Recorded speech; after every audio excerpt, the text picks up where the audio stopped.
আমি বদকারদের জন্য আমি আল্লাহ জাহান্নাম বানায় রাখলাম। ও কলেজার যুবক, ওই জান্নাত কত সুন্দর জান্নাত! আল্লাহ পাক রব্বুল আলামিন তার গোলামদের জন্য আল্লাহ জান্নাত বানায় রাখছি। কয় কেমন জান্নাত? কয় সবচেয়ে ছোট গোলামকে যে জান্নাত খানা দিবে, ও জান্নাত খানাও এই দুনিয়ার 10 দুনিয়ার সমান। জোরে বল আল্লাহু আকবার, আরো জোরে আওয়াজ করে আল্লাহু আকবার। ও কলেজার যুবক, আল্লাহ তাআলা কত সুন্দর জান্নাত বানায় রাখছে রে বাবা। এত সুন্দর জান্নাত, যেই জান্নাত সম্পর্কে কোন জবান এখন পর্যন্ত বয়ান করে শেষ করতে পারে নাই। যেই জান্নাতের সৌন্দর্য কোন চোখ এখন পর্যন্ত দেখতে পারে নাই। যেই জান্নাতের বয়ান এখন পর্যন্ত কোন কান শুনিয়া শেষ করতে পারে নাই। করে যেই জান্নাতের নাজনে আমত সম্পর্কে কোন ব্রেন চিন্তা করে বের করতে পারে নাই। এত সুন্দর জান্নাত আল্লাহ বানায় রাখছি। ওলামায়ে কেরামের জবান থেকে শুইনা হাদিস কোরআন পড়া যতটুকু পেয়েছি তার থেকে কিছু নকল করে আমি তোমাদেরকে শোনাই। আল্লাহ তাআলা কত সুন্দর জান্নাত বানায় রাখছে। ও কলিজার যুবক, আল্লাহ তাআলা সবচেয়ে ছোট গোলামকে যে জান্নাত খানা দিবে, ও জান্নাতটাও এই দুনিয়ার 10 দুনিয়ার সমান। বলুন সুবহানাল্লাহ।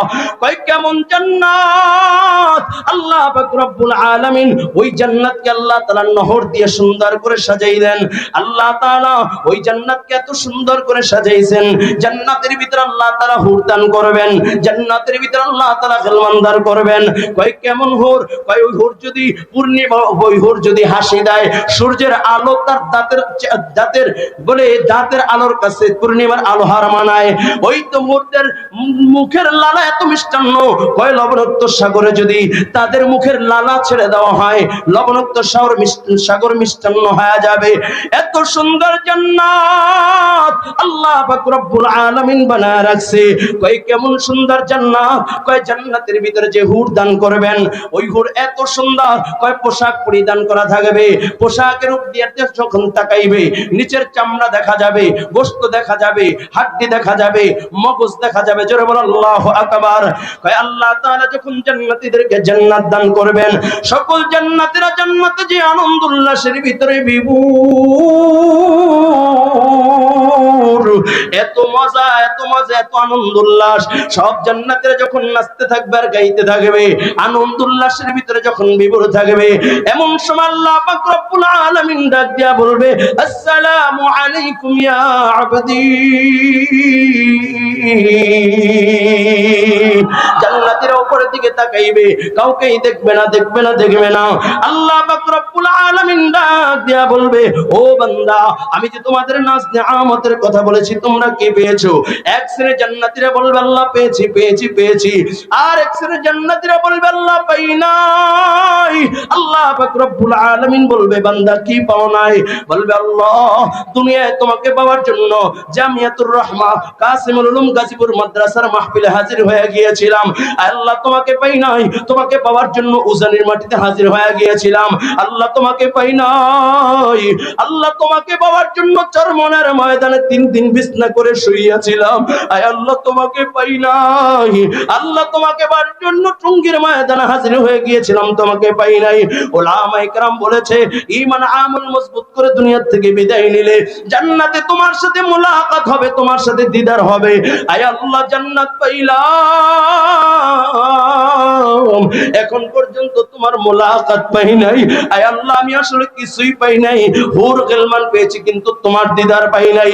তোমার হাবিব বলেছে, দুনিয়ায় বৈশাখ যেমনি ভাবে পূর্ণিমার চাঁদ দেখা যায়, ধাক্কা ধাক্কি সারা জান্নাত ওইভাবে তোমাকে দেখা যাবে। আয় আল্লাহ জান্নাত পাইলাম, এখন পর্যন্ত তোমার দিদার হয় নাই। আয় আল্লাহ আসলে আমি কিছুই পাই নাই। যেই মাত্র বান্দা আকুতি জানাবে, আয় আল্লাহ আমি তোমার দিদার চাই,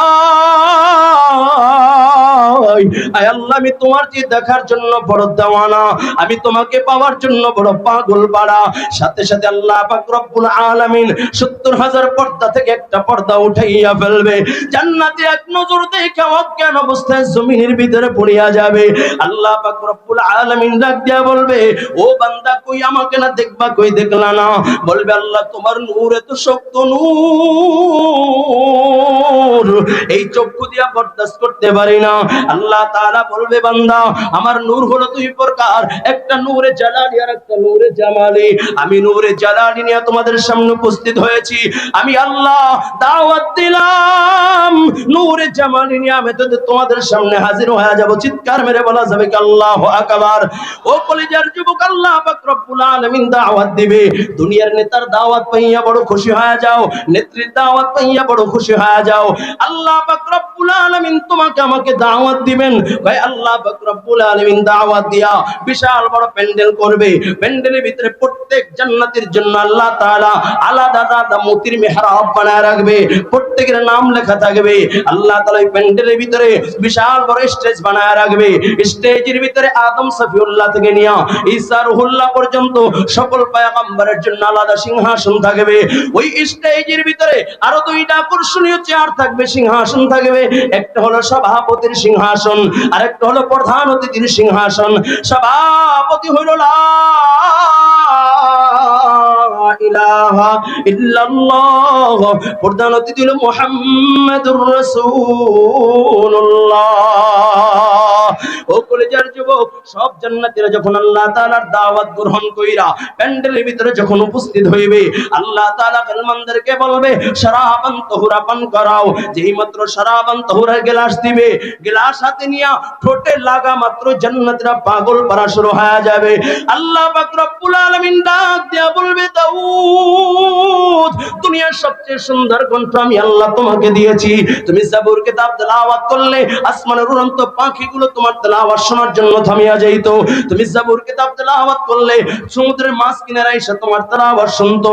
ও দাউদ, আমার বন্ধুর উম্মতগুলো তোমার তেলাওয়াত শুনে না। আজকে একটু তেলাওয়াত কইরা আমার বন্ধুর উম্মতগুলোর কলিজা ঠান্ডা করে দাও। যেই মাত্র আল্লাহ তাআলা দাউদকে তেলাওয়াত করতে বলবেন, দাউদ আলাইহিস সালাতু ওয়াস সালাম পুরো 30 পারা কোরআনের হাফেজ হয়ে যাবে। বলুন সুবহানাল্লাহ। দাউদ আলাইহিস সালাতু ওয়াস সালাম সূরা তাহা তেলাওয়াত করবেন, তেলাওয়াত করবে আর জান্নাতীরা পাগল পাড়া হয়ে যাবে, জান্নাতীরা লাফাইতে থাকবে, দেওয়ানা হয়ে যাবে। আল্লাহ তাআলা ডাক দিয়া বলবে দাউদ, আমার কোরআনের জন্য তুমি কষ্ট করো নাই, তুমি রক্ত ঝরাও নাই, তাইফের ময়দানে তুমি রক্ত ঝরাও নাই। ও দাউদ, আমার কোরআনের জন্য তুমি গালি খাও নাই, আমার কোরআনের জন্য তুমি কষ্ট করো নাই। আল্লাহ তাআলা ডাক দিয়া বলবে হাবিব, এই কোরআনের জন্য কত কষ্ট করেছেন, কত কষ্ট করেছেন। এই কোরআনের জন্য হুদের ময়দানে রক্ত ঝরাইছেন, দান দান শহীদ করেছেন। ও কলিজার যুবক, আজকে এই ছোট ছোট বাচ্চারা কত সুন্দর করে আপনাদের কাছে কোরআনের তেলাওয়াত করেছে, কত সুন্দর হাদিস পড়েছে, কত সুন্দর ওদের চেহারা। এই কোরআনের জন্য আমার নবী কত কষ্ট করেছে রে বাবা, একটু দিলের কানটা লাগাইয়া দাও রে বাবা। আল্লাহর নবী রাহমাতাল লিল আলামিন নবী উহুদের ময়দানে যখন হাজির, আমার নবীকে কাফিররা একের পর এক আঘাত করতেছে, টার্গেট করে আঘাত করতেছে। আঘাত করতে করতে হঠাৎ করে এত জোরে আমার নবীর গায়ে আঘাত করে দেয়, নবীর মাথার লোহার হেলমেট ভাঙা, লোহার আংটা মাথার ভিতরে ঢুকিয়া যায়। আবারও এত জোরে আঘাত করে দেয়, আমার নবীর দুইটা দাঁত ভেঙে যায়। নবী আমার উহুদের গুহায় পড়িয়া যায়। এমন সময় ছড়ায় দেয় কদ কুতিলা মুহাম্মদ। ও দুনিয়ার মানুষ, আব্দুল্লাহর বেটা মুহাম্মদ আর নাই, আব্দুল্লাহর বেটা মুহাম্মদ আর নাই। সাহাবায়ে কেরাম যেই মাত্র এই আওয়াজ সাহাবায়ে কেরামের কানে যায়, সাহাবায়ে কেরাম পাগল পাইয়া পারা হইয়া ডাক দেয়া বলো নবীর সাহাবীরা, কার জন্য বেঁচে থাকবা? যেই দুনিয়ায় নবী নাই, ওই দুনিয়ার একটা সেকেন্ডের জন্য বাঁচারও দরকার নাই। হযরত আলী বলেন, আমি সাহাবায়ে কেরামের পাগল পারা হইয়া দেখলাম সাহাবায়ে কেরাম যুদ্ধের ময়দানে শাহাদাত বরণ করার জন্য ঝাঁপিয়া পড়েছে। হযরত আলী বলেন, আমি বড় আশ্চর্য হয়ে গেলাম, আমার নবী কোথায়? একবার যারা শহীদ হয়েছে যে দেখলাম নবী নাই, আবার যারা হয়তো অবস্থায় আছে তাদের কাছে গেলাম, যে দেখি মায়ের নবী নাই। হযরত আলী বলেন, আমি সিজদায় পড়ে ডাক দিলাম, আল্লাহ তুমি তোমার বন্ধুকে ঈসা নবীর মত আসমানে উঠাইয়া নিও না। এমন সময় কে যেন আমার কানের সাথে মুখটা লাগাইয়া বলে, ও আলী, নবী মরে নাই। আলী বলে, আমি একটা দূর দিলাম, যেদিকে রাহমাতাল লিল আলামিন নবী উহুদের গুহায় পড়ে নবী আমার কান্নার আওয়াজ। হযরত আলী বলেন তখন আমি শুনি আমার নবী উম্মতের জন্য কান্দে আর ডাক দিয়া বলে আল্লাহ আমার উম্মতকে বাঁচাও, আল্লাহ আমার উম্মতকে বাঁচাও, আমার উম্মতকে বাঁচাও।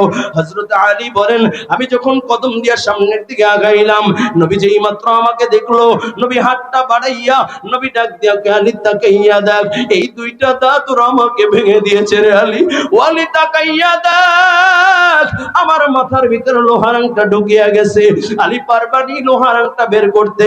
হযরত আলী বলেন আমি নবীকে শক্ত করে ধরলাম, নবীর লোহার আংটা বের করব, এমন সময় একজন সাহাবী ডাক দিয়া বলে আলী তুমি নবীকে শক্ত করে ধরো আমি নবীর লোহার আংটা বের করে দেই।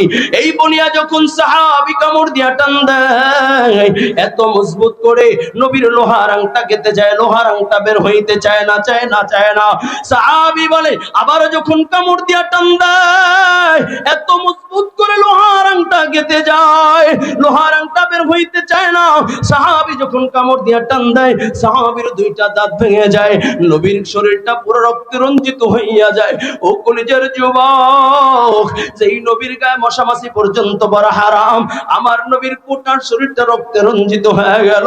একজন যুবক নবীর সাহাবী তাকাইয়া বলো নবীর সাহাবীরা তাকাইয়া কি দেখো নবীর রক্ত পবিত্র, এই বলিয়া জিহ্বাটা বাহির করে চাইটা রক্ত পান করিয়া নেয়। নবী আমার ডাক দেয়া কয় সাহাবী আমার রক্ত পান করতেছ না জাহান্নামের আগুন হারাম করতেছ। ও কলিজার যুবক একটু দিলের কানটা লাগায়া দাও, আমার নবী রাহমাতাল লিল আলামিন নবী ডাক দেয়া কয় সাহাবায়ে কেরাম এই উহুদের ময়দানে যারা শহীদ হয়েছে বিনা গোসলে দাফন দিবা, সব লাশগুলোকে একত্রিত করো। এমন সময় নবী আমার সাহাবায়ে কেরাম নবীর সাহাবীরা ডাক দেয়া বলে ও সব লাশগুলোকে যখন একত্রিত করে তাকাইয়া দেখে 68টা লাশ দেখা যায়। এমন সময় নবী আমার ডাক দিয়ে কই সাহাবায়ে কেরাম আর দুইটা লাশ এই ময়দানে আছে। নবীর সাহাবীরা বলে দুইটা লাশ এই ময়দানে আছে কারণ গত রাতে আমি স্বপ্নে দেখেছি, গত রাত্রে আমি স্বপ্নে দেখেছি 70টা উট আমি আল্লাহর রাহে কোরবানি করতেছি, তার মানে আমার বুঝতে আর বাকি নাই এই ময়দানে 70 জন সাহাবী আমার শাহাদাত বরণ করেছে। এমন সময় একজন সাহাবী ডাক দিয়া বলে গো নবী এই যে একটা লাশ দেখা যায় গো নবী, যেই লাশটা অঙ্গ প্রত্যঙ্গ টুকরা টুকরা করা, যেই লাশটার অঙ্গ প্রত্যঙ্গ গুলো টুকরা টুকরা করা, হাত কাটা পা কাটা কান কাটা নাক কাটা চোখ উপড়ানো, এমনকি বুকটা ফাইরা কে যেন কলজাটাকে বাহির করে নিয়েছে, মগজটা বাহির করে কে যেন চাবাইয়া ফেলা দিয়েছে। নবী আমার লাশের কিনারায় দাঁড়াইয়া চোখের পানি সাইরা ডাক দিয়ে বলো আমার সাহাবায়ে কেরাম আমার মা নাই, আমার বাবা নাই, ও সাহাবায়ে কেরাম আমি বড় এতিম, আমি জীবনে কোনোদিন বাবা বলে ডাক দিতে পারি নাই, আমি জীবনে কোনোদিন বাবার আদর পাই নাই। ও কলেজার যুবক এই ময়দানে এমন কোন আল্লাহর বান্দা আছো আমার নবীর মতো বড় এতিম আজকে ঘরে যাইয়া মা বলে ডাক দিতে পারবা না, বাবা বলে ডাক দিতে পারবা না, হাতটা একটু দেখাইয়া দাও, একটু হাতটা জাগাইয়া দাও। আল্লাহ তাকাইয়া দেখো কিসে এতিম সন্তান হাত উঠাইয়া দিয়েছে। আল্লাহ এই মুহূর্তে মা বাবার কবরগুলোকে জান্নাতি বাগান বানায় দাও, জোরে বলো না আমিন। ও কলিজার যুবক লম্বা চড়া কথা বলার সুযোগ নাই, যেই নবী দিনের জন্য রক্ত দেয়, যেই নবী দিনের জন্য দান শহীদ করে, যেই নবীর সাহাবীরা জীবনের দিনের জন্য জীবন কোরবান করে, কোরআনের জন্য জীবন দেয়, এই ময়দানে কিছু নবীর আশিক দেখতে চাই, কোরআনের কিছু পাগল দেখতে চাই। ময়দানে দাঁড়াইয়া বলবা হুজুর নবীর জন্য আমি আমার জীবনটা দিতে পারি, হামজা নবীর জন্য জীবন দিয়েছে। ও হুজুর বলে আমির হামজা নবীর জন্য জীবন দিয়েছে, নবীর সাহাবীরা নবীর জন্য জীবন দিয়েছে, আমি নবী পাই নাই, আবু বকর পাই নাই। আজকে এই মুহূর্তে যদি ডাক দেওয়া হয় আমি নবীর জন্য জীবন দেওয়ার জন্য তৈরি, কে কে? আল্লাহু আকবার।